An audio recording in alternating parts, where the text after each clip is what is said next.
Good morning, evening, afternoon. I'm Holy Hit and bringing you the short little video about engagements in Starcraft 2. In the next few minutes, I will go through the 5 main guidelines that you want to keep in mind to have good engagements in this beautiful game.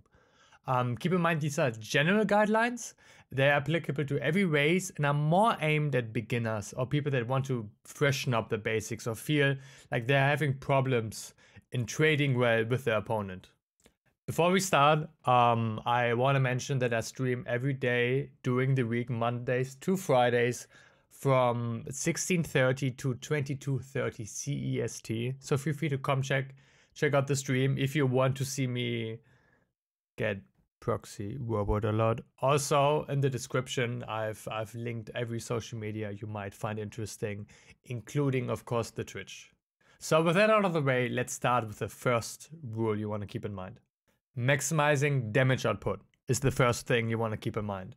That is pretty straightforward. Basically, you want all of your units to be able to fight and all of your units to be shooting at the right thing.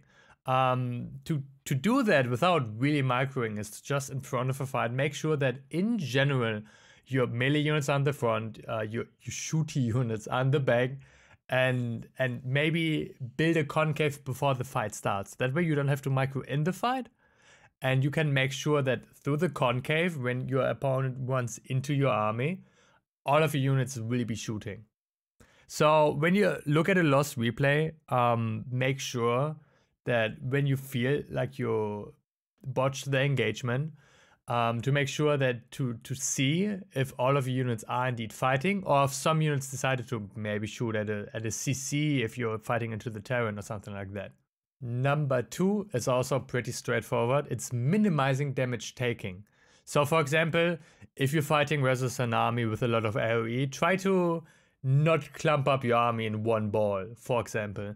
In a lot of ways, minimizing damage taking and maximizing damage output does go hand in hand. For example, building a concave will oftentimes lead to you taking less storm damage. At the same time though, in some rare specific scenarios, you might have to choose between more damage output and less damage taking. For example, if you're fighting versus a Colossus and you build a concave, that might lead to problems. You might use micro to get around that, or you have to kind of outweigh the pros and cons of both of these points. Number 3 might be one of the most important rules, and that is know what you're fighting into. In general, you should probably make it a rule to only fight or to only force out fights when you know what your opponent actually really has, because that will give you more reaction time to, if you want to micro, but also make sure that you're not going to be doing a stupid mistake. And in most times, it's actually a rather simple thing to do. For example, you just scan your opponent, just send in like one unit ahead to check it out. As Protoss, use hallucination. Stuff like that can really help you be mentally prepared for the fight at hand, and of course, help out with number 1 and 2, building a concave, because if you know where your opponent is, that's going to be helpful, and minimizing damage output. Input, minimizing damage input, not output. You want to maximize damage output. Okay. Number 4 is very similar to number 3, as number 2 was similar to number 1. It's know where you're fighting.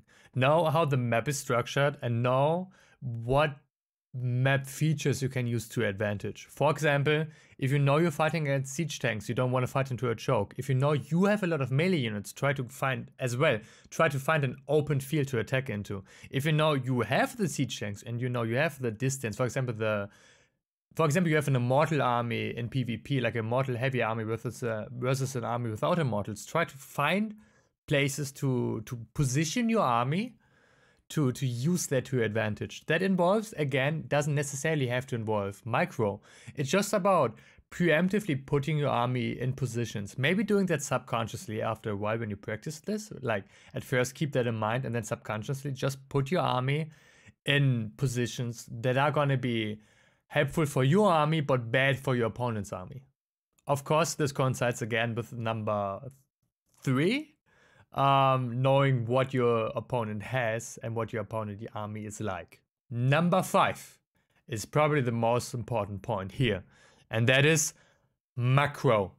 Build shit while you're fighting. If you're losing units, it just makes sense to build more units. You supply block before a fight, you fight, build more units. You lose probes to harassment, build more probes. That should be probably, if you take one thing out of this video, do this every time it should be like a main, like hard connection in your brain. You lose units, you want to make more units every time. That is the most important thing. Which means we have done the 5 points. I hope these helped. This has been my second YouTube video. I hope you enjoyed it. If you enjoyed it, of course, the usual, feel free to like, share, subscribe, whatever is important on YouTube. Also, feel free to check out my Twitch. I'm gonna do YouTube videos weekly now. At least I'm gonna try to. Who knows how that's gonna work out? I finally did my first one, so that's pretty great. That's pretty awesome. Let's see if I can do if you can do this, if we can make this a weekly thing. Yeah, I think that's everything important. Thanks for watching. Have a good one. Peace.